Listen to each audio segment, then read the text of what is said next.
The 16th, they might. But the problem is, there's no skipping stages. It doesn't work. So you have to be prepared, and you feel like an idiot. I feel like an idiot when I do this. You know, I live in Washington. The Washington Post is my hometown paper. The only reason I buy it is because of the comics, frankly. If the New York Times had comics, I wouldn't buy it at all. But I do. And I read it. And so on occasion, I write letters to the editor. I know the Post isn't going to publish my letters. And they never do. But I write them anyway, just because part of me thinks, like, it's our obligation, and somebody there is reading it, right? So you have to spend time following the rules. It should be less than 150 words, you know, all that stuff. And you do it feeling like an idiot, because you know they're not going to publish it. But then suddenly, you write 10, and oh my God, they published my letter.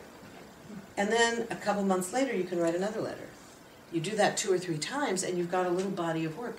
Then you start a real campaign with members of the media. Say you get some reporter that, for whatever reason, they were moved by something they saw, whatever, they write one good article, like in the middle of nothing, in the middle of writing terrible articles. They write one good one. So you write a letter to the editor thanking them publicly. You write a private letter to them thanking them. And a week later, you don't want to inundate them.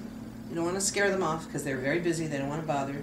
About a week later, you send them one article you found that's in a source that's both very credible, meaning not Al Jazeera, and something they're not likely to have seen, something that was on BBC, something that was in Haaretz. Haaretz is one of the best sources for all this, one of the main Israeli dailies. You send them that article, and you send with a very brief note, I really appreciated, again, your article last week. I thought you might find this useful, period, full stop, nothing more. You don't bother them, you don't call them to follow up. You do that 3 times, 10 days apart, 2 weeks apart. And then after the 3rd time, because they'll never answer you, you put in a call. You won't get through. You leave a message on their voicemail saying, I've sent you a couple of articles, I hope they were useful. I wondered if you had any questions about some of this stuff, I'd be delighted to talk with you, period, full stop, you don't press. Because the key is what I find so often that happens is people get so excited about this, they start sending an article every day, and they call every day, and they get so angry that they don't call back. And then the journalist starts thinking, ugh, God, this person is toxic, keep them away from me, they're just a bother. So you have to be really, really careful. It's the same thing as building those relationships with members of Congress, you know, that you all do. It's the same thing. You have to be so careful about not inundating them with stuff. But the goal is you want to become the go-to person. You want to become the person that when their member is facing having to vote on something that she doesn't know anything about, and she dumps the issue on the desk of some 22-year-old intern who doesn't know jack and has to do a quick study, you want to be the person that intern calls. And why are they going to call you? Because somebody in the office said, oh, you know, there's that person that was sending me those articles. They were kind of interesting. Why don't you call her? That's your goal. It's a very subtle thing, this working with the media stuff. And then the other stuff is, yeah, you should always be calling media, talk shows, all the stuff that you can do, letters to the editor. It's a drag. Most of them won't get published, but you do it anyway. You do it anyway. And then you send, once you've passed the 5 days or 10 days or whatever it is when it's clear they're not going to publish it, then you send the letter around to all your friends talking about this is the kind of letter that we should all be asking, you know. So, yeah, I think we should be working a lot with the media. And it's a moment when the media has a bit more flexibility. Because of the flotilla attack, Israel has lost a lot of its credibility right now. It's why the BDS campaign, especially some of the cultural boycott aspects, are so threatening to Israel. It's why you have Israeli think tanks like the Reut Foundation writing this report saying the real danger, the real existential danger to Israel is the, quote, global justice movement. That's what they said. They didn't even say the BDS movement. They said the global justice movement. Boy, are they right. Boy, are they right. It's not Iran. It's the global justice movement. It's the war of legitimacy. And Israel is losing. We're not yet seeing any governmental change. We're seeing a little bit of the need to wiggle around more than before. They're needing to justify things in a way that they didn't have to earlier. But they've not yet changed the policy. I think that will come, but it hasn't happened yet.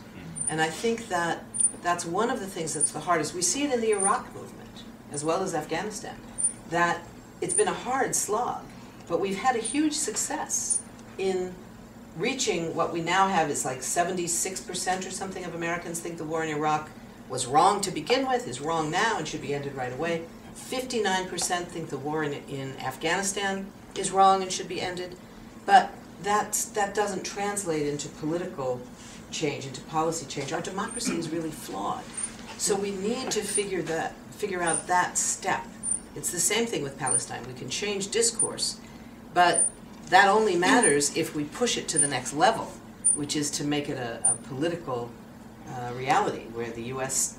cuts back. I mean, the irony is, right now, the Obama administration could cut aid to Israel dramatically or totally and would not pay much of a political price for it.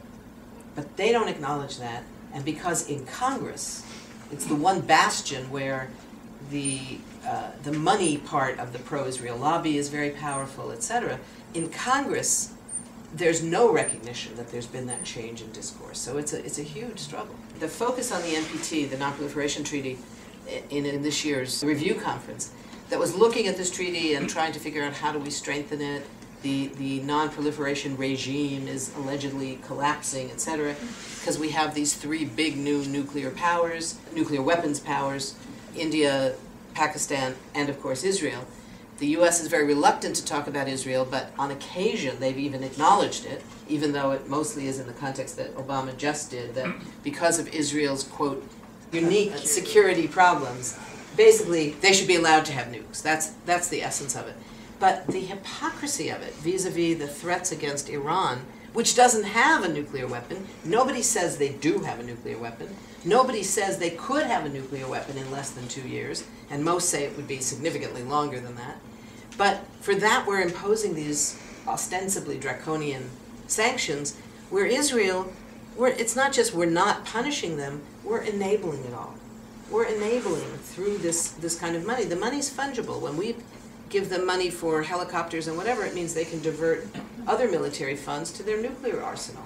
So that's a huge aspect. Now the way I think that's the most powerful to talk about it, because the demonization of Iran has been powerful enough, and there's enough left over from the anti-Khomeini demonization of 1978, 79, 1980, that period, which the remnants of that are still present, I think. The way to talk about it, I think, is not just as, well, they keep talking about Iran, but what about Israel? Because then it looks like you're sort of saying it's fine if Iran wants to have a nuclear weapon or whatever, which I don't think most of us believe. But rather, if we talk about it in the context of a nuclear weapons-free zone in the Middle East as the solution, Iran has made clear that they would accept this. All the other countries, which do not have nuclear weapons but are considering reinvestigating the possibilities, like Egypt in particular. And for Israel, it would put the Israeli nuclear arsenal under international inspection, which right now it isn't. Nobody knows how dangerous it is in terms of, for example, what's the environmental impact of where it's stored in Dimona? What kind of containers is it in? Are they leaking? We have no idea. We have no idea because there's no international inspection of it. And for people in that region, geez, people who share a water system, primarily the Palestinians, nobody knows. Are they already corrupted, these containers? Is it already leaching into the water table? I mean, we have literally no idea. So the irony here is that back in 1991, when the U.S. signed and drafted the resolution that ended the war in Iraq, the Operation Desert Storm, it was Resolution 687 of the UN Security Council. That resolution in Article 14 included this explicit language that said that all of this work to move towards disarming Iraq should be aimed at the goal of establishing in the Middle East a zone free of all weapons of mass destruction. It's even stronger than an anti-nuclear one. It's all weapons of mass destruction. So that means Syria's chemical weapons, other countries' chemical, biological weapons, anything like that, would all be wiped out. It would all be put under inspection and then destroyed.